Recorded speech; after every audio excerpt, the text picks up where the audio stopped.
kesehatan. Protokol kesehatan yang dimaksud itu seperti pakai masker kalau keluar rumah, bersin di lengan tangan, jaga jarak, dan sering cuci tangan ya. Give me B, give me U, give me N, give me D, give me E, give me R. Bundar. Channel parenting dan pedagogik yang kriuk dan renyah. Halo, apa kabar? Episode Q&A yang kedua ini akan membahas pertanyaan dari Bunda Rians tentang gimana sih caranya membiasakan protokol kesehatan di era new normal ini. Protokol kesehatan yang dimaksud itu seperti pakai masker kalau keluar rumah, bersin di lengan tangan, jaga jarak, dan sering cuci tangan ya.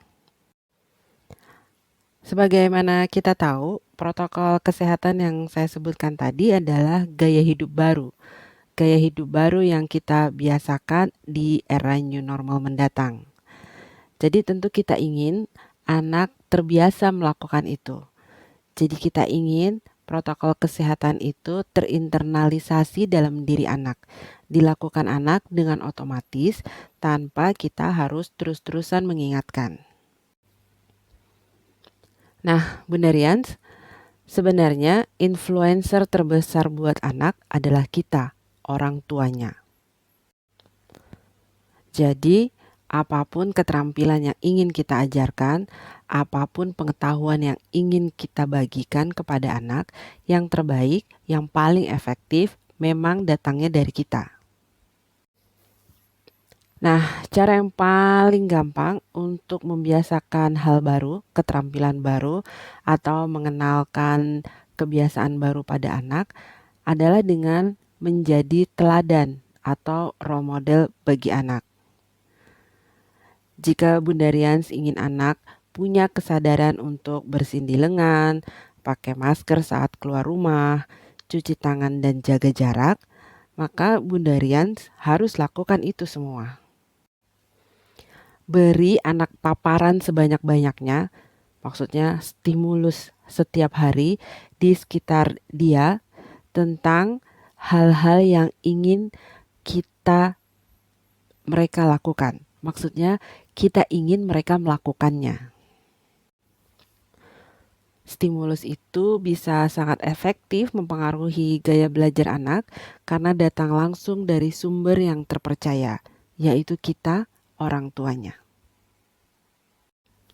Sebenarnya cara ini nggak cuma buat membiasakan protokol kesehatan aja, tetapi berlaku untuk semua keterampilan baru atau pengetahuan baru yang ingin kita ajarkan atau kita biasakan ke anak.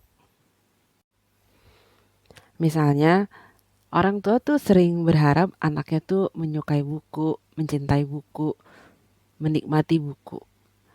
Tetapi kita tidak bisa berharap anak menikmati buku kalau anak tidak pernah punya iklim di mana orang-orang di sekitar dia menyukai dan menikmati buku.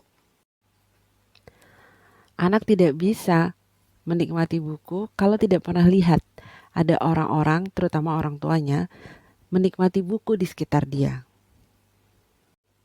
Sekalipun orang tuanya memfasilitasi banyak buku, membelikan semua buku yang ada di toko buku, dan memastikan dia punya semua buku yang diinginkan.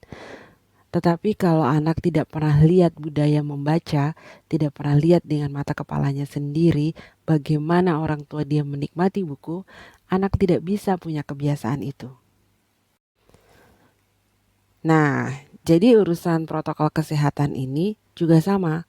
Kalau kita ingin anak punya kesadaran tentang protokol kesehatan, maka kita harus tunjukkan bahwa kita tuh peduli sama urusan protokol kesehatan ini. Jangan harap anak akan mengindahkan segala aturan tentang protokol kesehatan kalau kitanya tuh terlihat santuy sama urusan ini. Bagaimana bisa anak memiliki kewaspadaan kalau gestur orang tuanya sama sekali tidak menunjukkan tanda-tanda adanya kewaspadaan? Bunda Rians, anak adalah good observer, but bad interpreter. Otak mereka menyerap seperti spons, apa saja diserap, tetapi tidak ada saringannya. Kitalah orang tua yang memberikan saringan itu. Sebagai influencer terbesar buat anak, kita harus memastikan bahwa stimulus yang kita berikan pada anak sesuai umur dan kemampuan anak.